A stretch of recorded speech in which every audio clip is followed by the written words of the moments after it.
투표용지 부족 사태를 수사 중인 검경 합동수사본부가 오늘 중앙선관위를 전격 압수수색했습니다. 지난 6.3 지방선거 당시 이 투표율을 전산해서 허위로 입력한 이 조작 정황을 포착한 겁니다. 여기에 중앙선관위 관계자가 관여한 정황도 확보했습니다. 송진석 기자입니다. 검경 합동수사본부가 중앙선거관리위원회와 경기도 선관위 등에 대한 동시다발 압수수색에 들어간 건 오늘 오전.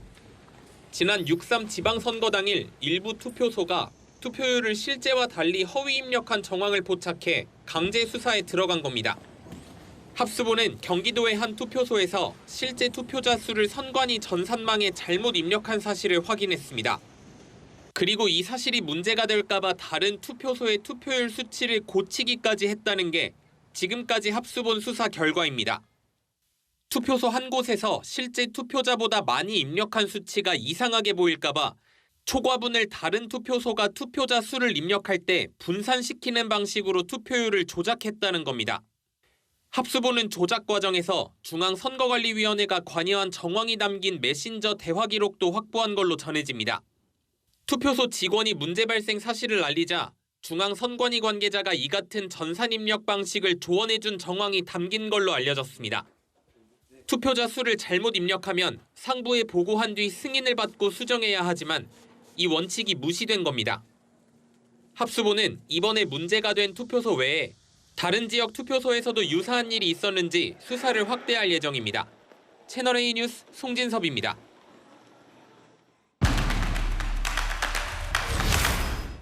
네, 아는 기자 시작하겠습니다. 사회부 법조팀 박건영 기자 나와 있습니다. 자, 그동안의 합수본 수사는 투표용지 부족 사태에 관련돼 있었는데 오늘은 그 사안이 완전히 달라졌습니다. 네, 완전히 새로운 혐의가 포착됐기 때문입니다. 지금까지 이 투표용지가 왜 부족했는지 또 누구 책임인지 규명하는 수사였는데요. 수사 과정에서 실제 투표한 유권자 수, 즉 투표자 수가 전산에 조작 입력된 정황이 발견된 겁니다. 경기도 소재 투표소에서 이런 조작 정황이 포착되면서 검경 합수본이 경기도 선관위와 중앙선관위까지 압수수색한 겁니다. 투표자 수 입력이 조작됐다. 어떤 방식으로 조작됐다는 겁니까? 네, 예를 들어보겠습니다. 실제로는 100명이 투표한 곳에서 투표자 수에 0 하나를 더 붙이면 1000명으로 잘못 입력하는 이런 상황이 발생한다고 칩시다. 단숨에 이 투표율에 900명이 늘어난 걸로 반영이 되면 당연히 이상하게 보이겠죠. 그래서 900명에 대해 여러 다른 투표소의 투표자로 분산시키는 방법으로 투표율을 조작했다는 게 수사팀이 포착한 수법입니다. 그렇다면 선거날 1시간마다 이 발표했던 투표율, 그게 다 틀린 숫자였던 건가요? 네, 실제 투표한 사람 수보다 많은 수가 입력되다 보니까요. 이 발표된 투표율에 영향을 미쳤을 가능성, 현재로선 배제할 순 없습니다. 이 중앙선관위는 선거 당일 1시간 단위로 전국 투표소에서 입력한 이 투표자 수를 집계해서 투표율을 발표해 왔습니다. 지방선거 당일인 지난 6월 3일도 마찬가지인데요. 합수본은 1시간마다 공표된 이 투표율이 실제 투표율과 달랐던 지역들이 있을 수 있다 이렇게 의심하고 수사 범위를 확대하고 있습니다. 이게 단순한 문제가 아닌 게 개표 결과까지는 아니더라도 이 유권자의 투표에 영향을 미쳤을 가능성, 그런 문제 있는 거 아니겠습니까? 맞습니다. 이 수사를 통해 밝혀져야 할 핵심 의혹 중 하나인데요. 합수본은 지금까지 문제가 된 투표소에서 잘못 입력한 수치가 수천 명 단위 이렇게 파악하고 있습니다. 문제는 경기도의 투표소 이 한 곳에서만 이런 일이 벌어진 게 아닐 수도 있다는 겁니다. 수사팀은 투표소 관계자들이 투표자 수치를 임의로 고치기 전에 중앙선거관리위원회 관계자에게 조언을 구한 대화 내역도 확보했는데요. 이런 일이 관행적으로 이루어져 왔다면 투표자 수 오류 수천이 아니라 그 단위가 커질 수도 있는 겁니다. 만약 매 시간 발표되는 이 투표율이 실제보다 높게 발표됐다면 유권자 입장에서 나 하나쯤이야 하는 심리로 투표소에 가지 않았을 수도 있고요. 오늘 합수본의 압수수색도 투표율 조작이 유권자 심리에 영향을 미쳤을 가능성 염두에 두고 결정한 걸로 전해집니다. 당장 국민의힘 의원들 비판에 나서고 있지 않습니까? 네, 맞습니다. 당장 국민의힘에서는 부정선거와 선거조작 의혹을 제기하고 있습니다. 장동혁 국민의힘 대표는 이게 부실선거냐, 부정선거냐 이렇게 날을 세웠고요. 나경원 의원도 선거조작의 실체가 드러난 중대한 변곡점이라고 비판했습니다. 투표용지 부족 사태나 이게 실수나 무능의 문제였다면 투표자 수와 투표율 조작, 전산 조작은 그 성격이 완전히 다른데요. 의도적, 조직적인 조작이 있었는지는 수사를 통해 드러날 걸로 보입니다. 네, 여기까지 듣겠습니다. 지금까지 아는 기자 박건영 기자였습니다.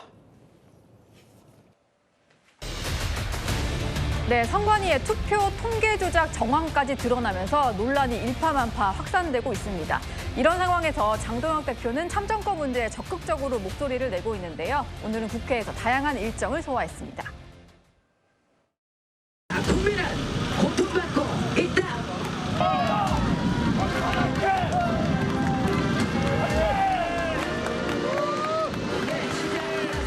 맨발의 사나이 조승환님의 얼음이 퍼포먼스가 시작되겠습니다. 반갑습니다.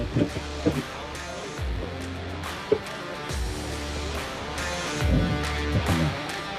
마이크도 특검을 좀 해야 되는데 나오다 안 나오다 이렇게 뜻깊은 퍼포먼스 행사를 하게 돼서 그리고 저녁에 용인에서 집회를 할 수 있게 돼서 뜻깊게 생각합니다. 아직도 갈 길이 멀었습니다. 특검이 출발해야 합니다. 그동안 많은 분들이 광장에서 싸워 오셨습니다. 때로는 가짜 뉴스로, 음모론으로, 극우로 평가받으면서 힘들게 계속 목소리를 내왔었습니다. 이것은 부실 선거입니까? 부정 선거입니까? 네, 오늘 마침 검경 합수본에서 투표율 조작 정황을 확인하고 선관위를 압수수색하는 일이 있어서 장동혁 대표는 하루 종일 선관위와 관련된 일정들을 소화를 했는데요. 조금 전 보신 것처럼 국회 앞에서 저런 퍼포먼스 행사가 있었고 선관위 공무원 노조와의 간담회도 있었습니다. 저녁에는 또 외부 집회도 나간다고 하네요. 강대규 변호사님, 장 대표가 올림픽공원에 열심히 갔었는데 마침 오늘 선관위 이슈가 또 생기면서 목소리에 조금 힘이 실리는 그런 모습이었거든요. 네. 장동혁식 리더십의 빛을 낼 순간이라고도 생각을 합니다. 장동혁식 리더십은 뭐냐면 정치인으로서 뒤에 숨어 있지 말고 앞으로 나서면 나를 따라라 하는 게 장동혁식의 리더십인데 예. 필리버스터를 했었고요. 또 단식 투쟁을 했었습니다. 이번에 선거 소청에서는 직접 정당이 당사자이니 당대표로서 직접 선거 소청 재판에 출석을 해가지고 스스로 변론을 할 테니 생중계를 해달라고까지 요구를 하고 있습니다. 네. 오늘 일정도 오랜만에 국회를 돌아온 것이 아니라 국회에서 이 참정권과 관련된 행사와 일정이 있으니 국회에서 그 일정을 소화한 것이고요. 앞으로 이러한 일정이 계속될 것이고 장동혁식 리더십에 대해서 왈가왈부 말이 맞는데 지금 이 참정권 관련해서는 적기라라고 생각을 합니다. 예, 참정권 시위에 관련해서는 적기다. 이런 말씀을 주셨습니다. 오늘 선관위 수사 얘기를 조금 더 짚어봐야 될 것 같은데요. 검경 합수본이 투표율 조작 정황을 확인을 하고 선관위를 압수수색을 한 그런 상황입니다. 전수미 대변인님, 근데 이게 좀 단순한 일이 아닌 것 같은데요. 투표율이 잘못 기입이 되면 보고를 한 다음에 재승인을 거쳐서 수치를 수정을 해야 되는데 집계가 안 맞으니까 돌려막기를 했다, 뭐 이런 의혹이 불거졌어요. 그러니까 부정선거론에서 많이 비난하시잖아요. 정치적 레토릭이다. 스스로 선관위가 그걸 자초를 한 거예요. 그러니까 그거를 그렇게 부정선거론이 나올 수 있도록 여지를 주고 그거에 대해서 이렇게까지 했다는 거는 더 이상 부정선거론에 대해서 부정선거론의 음모론이다. 어떻게 그렇게 치부를 할 수 있을까요? 예. 선거는 민주주의의 꽃이고 무엇보다 그게 국민들의 의사가 잘 반영될 수 있도록 정말 투명하고 공정하게 절차적으로 해야 되는데 선거 관리 전체 영역에 있어서 총체적 부실을 보여준 게 바로 이번 선관위 사태 아니겠습니까? 네. 무엇보다 여러 번쯤 이런 시그널이 있었죠. 이 투표에 털리자 허위 입력, 이건 정말 너무나 말도 안 되는 거고요. 용지, 지방선관위에서 용지 부족 계속 있다고 하니까 이 요구조차도 묵살했다고 나오고 전체적으로 이게 비상이 대법관 체제이기 때문에 이거 우리는 뭐 고귀한 법관이야 뭐 하면서 굉장히 독립기구야 하면서 감사를 받지 않고 정말 자기만의 특정 그 성 영역에서의 그런 자기만의 왕국을 꾸렸던 선관위의 폐해가 이번에 완전히 그 민낯이 전 국민에게 공개가 된 거잖아요. 그러니까 예. 장혁 대표님이 그런 것들 참정권 침해에 대해서 참정권이 무너진 거에 대해 참정권 그 국민들에게 수호되지 못한 거에 대해서 앞장서서 싸우시는 건 분명히 의미가 있다고 생각합니다. 하지만 그게 전체는 아니잖아요. 그러니까 타이밍이 있는데 지금 육삼 지방선거로부터 상당한 시간이 지났고 그거는 하나의 많이 다뤄야 될 민생 아이템 중에 하나로 다루시고 지금 다뤄야 될 여러 가지 민생 현안이 너무 많지 않습니까? 네. 오늘 있었던 부동산 대토론회부터 해서 지금 뭐 주거, 일자리 모든 것들에 대해서 이제 야당 대표가 거기서 정부의 문제점이 있다면 비판도 하시고 비판에서 끝나는 게 아니라 대안도 제시하셔서 좀 더 나은 같은 공동의 국정 운영의 책임자로서 역할을 해주시길 기대하고 있습니다. 예. 그 역할, 제일 야당 대표의 역할을 좀 제대로 해주시길 간곡하게 부탁드립니다. 네. 오늘 이제 압수수색을 하고 있는 얘기로 좀 다시 돌아가서 이걸 좀 짚어봐야 될 것 같은데요. 강대규 변호사님, 네. 그러니까 이게 저희가 예시를 들어본 건데 네. 선관위가 수정 절차를 제대로 거치지 않고 임의로 이렇게 조금 기록을 했다라는 거예요. 네. 그러니까 투표율이 틀렸는데 나중에 언젠간 맞아지겠지라고 하면서 수치를 틀린 채로 그대로 방치를 했다라는 네. 거죠.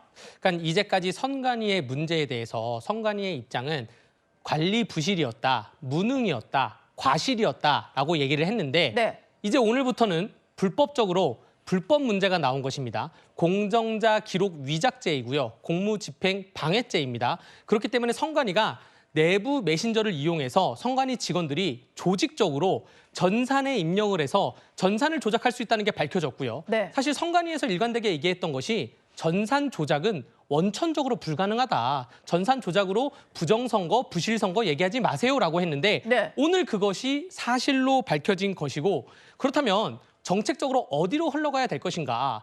당일 개표, 수개표를 외치는 국민들이 올림픽공원에 모여 있는데 네. 정책적으로 가야 할 방향이 거기로 모아지는 것이 아닌가라고 앞으로 그 정치적 방향이 흘러가는 것 같습니다. 예.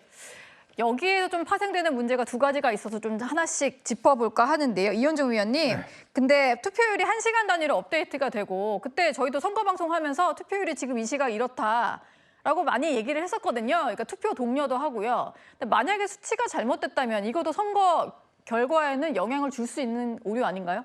그러니까 기본적으로 선관위 직원들이 산수를 못한 거예요.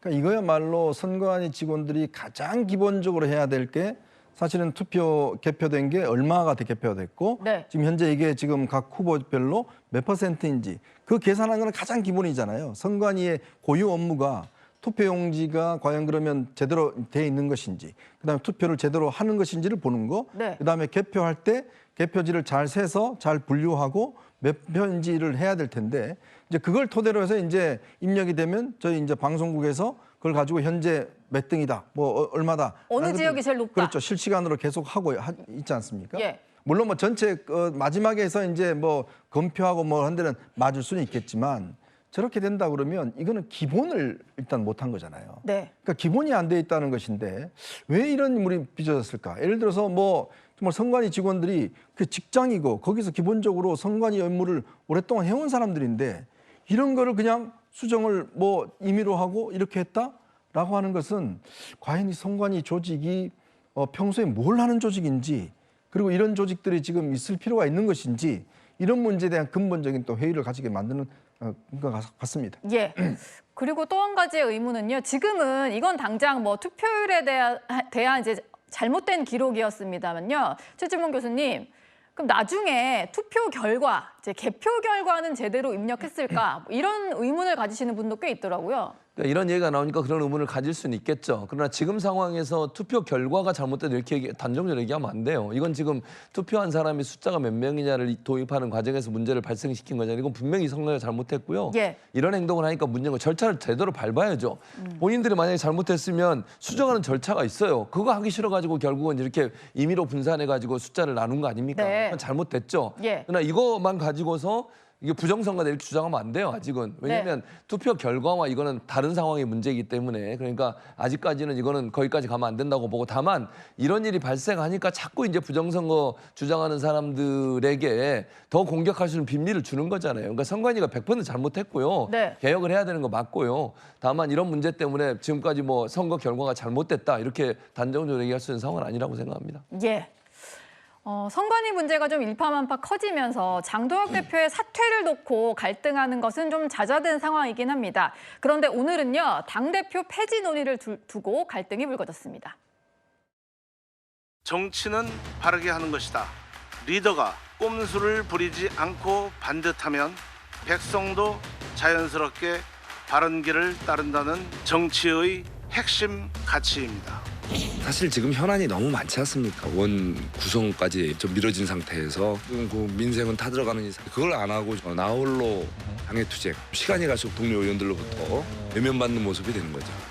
지금 시점에서 당대표 폐지를 주장하는 것은 지난 대선 당시의 야밤 후보 교체 시도와 다를 바 없는 또 다른 형태의 짝퉁 행위이자 당원에 대한 모욕 행위입니다. 정치는 우리가 어떤 법정 어떤 독립기관처럼 이렇게 임기가 보장되는 그런 자리가 아닙니다. 바로 정당의 책임지는 자리는 주요 이벤트에서 지면 그래서 응당의 책임을 지고 깨끗하게 물러나서 더 큰 또 기회를 본인은 보고 그 모습이 지금 보여야 될 때 안 보여주고 계속 지금 지지부진하게 찌질하게 이어지고 있다는 거죠. 예, 최근 대안과 미래에서 당대표 폐지 문제를 논의를 하기 시작했는데 대안과 미래를 이제 저격하고 있는 조광한 최고위원이 또 저렇게 비판하고 나선 겁니다. 비유를 이렇게 했는데요. 지난 대선 때 대선 후보 교체 시도 같은 짝퉁행위다 이런 얘기를 하네요. 강대규 변호사님, 네.